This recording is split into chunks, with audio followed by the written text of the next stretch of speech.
حضرت آج آپ دستار بندی کے اس جلسے میں شرکت کی، آپ نے امت کو پیغام دیا۔ آج موجودہ حالات پر کس طرح کی اصلاح کی ضرورت ہے؟ جیسا کہ آپ کو معلوم ہے کہ آج مدینۃ اسلام کا دستہ کرنے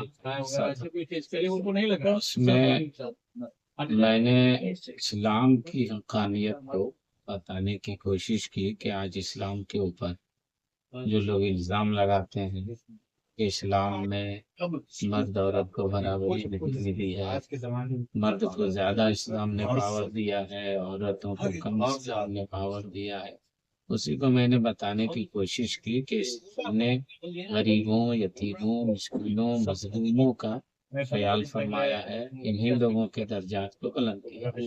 جیسے کہ بیٹیاں زندہ گاڑی جاتی تھیں، میرے نبی نے اسے رحمت بنا دیا۔ بیوہ کو لوگ منحوس سمجھتے تھے، میرے سرکار نے سب سے پہلا نکاح ایک بیوہ حضرت خدیجہ کبریٰ سے فرمایا۔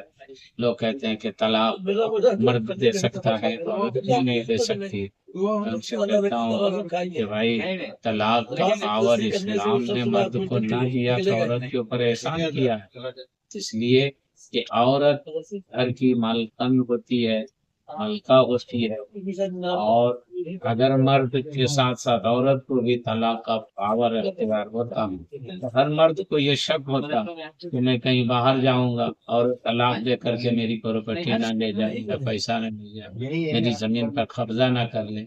اس لیے مرد کے ہاتھ میں طلاق کا پاور ہے تو عورت کے تئیں وہ بے فکر رہتا ہے، زمین جائیداد بھی اس کے نام کر کے مطمئن رہتا ہے کہ میں جب تک طلاق نہیں دوں گا یہ جا نہیں سکتی ہے، اس لیے وہ عورت کو مالکن بنا دیا ہے اسلام نے۔ دوسری بات یہ ہے کہ طلاق کی نوبت آتی ہے شادی کے بعد، لیکن اسلام نے شادی کے وقت، نکاح کے وقت جو پاور بیٹی کو دیا ہے وہ بیٹے کو نہیں دیا ہے۔ آپ خوب تھام جھام سے جائیں بارات لے کے، اور اگر بیٹی انکار کر دے، اجازت نہ دے نکاح پڑھانے کی، تو دنیا کی کوئی طاقت نکاح نہیں پڑھا سکتی، کوئی مولانا نہیں پڑھا سکتے۔ سب سے پہلے بیٹی اجازت دے گی تب نکاح پڑھا سکتے ہیں یا وہ قبول کر سکتے ہیں۔ تو یہ پاور تو اسلام نے بیٹی کو دیا ہے، اسی کو میں نے بتانے کی کوشش کی کہ بیٹی کو اسلام نے کمزور نہیں، پاورفل بنایا ہے، اور ماں کی شکل میں اس کے قدم کے نیچے جنت کی بشارت۔ سبحان اللہ، سبحان اللہ۔ صحیح کہا حضرت۔ یہ بات اکثر دیکھی گئی ہے، یہ بات کو بار بار مطلب کہیں نہ کہیں موضوع بنایا جاتا ہے۔ خواتین کو اس طرح سے کہا جاتا ہے کہ انہیں بند کمروں میں رکھا جاتا ہے یا قید رکھا جاتا ہے، اور مطلب اس طرح سے آزادی کی بات کی جاتی ہے۔ تو اس اسلام کی روشنی میں یا اس کے معاملات پر آپ کچھ روشنی ڈالیے۔ ہاں، یہ الزام لگتا ہے کہ اسلام نے بیٹیوں کو ایک کمرے میں قید کر دیا ہے، آج کے زبان میں کہیں تو کالا کپڑے میں لپیٹ دیا ہے، اس کو چھپا کر کے رکھا جاتا ہے۔ لڑکے گھومتے ہیں آوارہ بازار میں، کلبوں میں، تفریح گاہوں میں، بیٹیاں کیوں نہیں جا سکتی ہیں؟ یہ برابری نہیں ہے، یہ آزادی نہیں ہے۔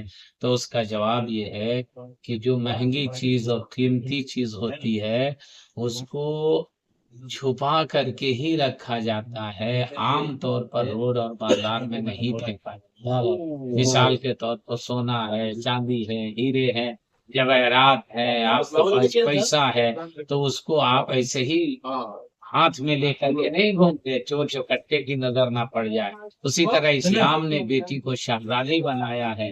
اسلام نہیں چاہتا ہے کہ کسی غیر کی نظر پڑے اور اس کی عظمت پر آج جو اتنی برائیاں ہو رہی ہیں، ریپ کا کیس ہو رہا ہے، اس کی ایک وجہ یہ بھی ہے کہ بیٹیوں کو لوگوں نے بے پردہ کر دیا ہے، اور وہ ایسی چیزیں استعمال کر رہے ہیں، ایسے کپڑے کا استعمال کر رہی ہیں جس سے اس کے خط و خال نظر آ رہے ہیں، شیطان ورگلاتا ہے اور زنا جیسے گناہ کبیرہ میں لوگوں کو مبتلا دیتا ہے۔ اور میں آپ کو بتاؤں کہ اسلام کی 3 چیز کو دیکھیے جہاں پر چادر چڑھتی ہے۔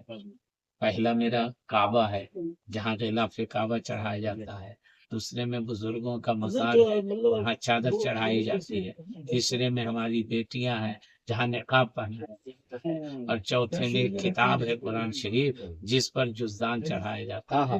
گھر میں بہت ساری کتابیں ہوں تو آپ بغیر وضو کے چھو سکتے ہیں،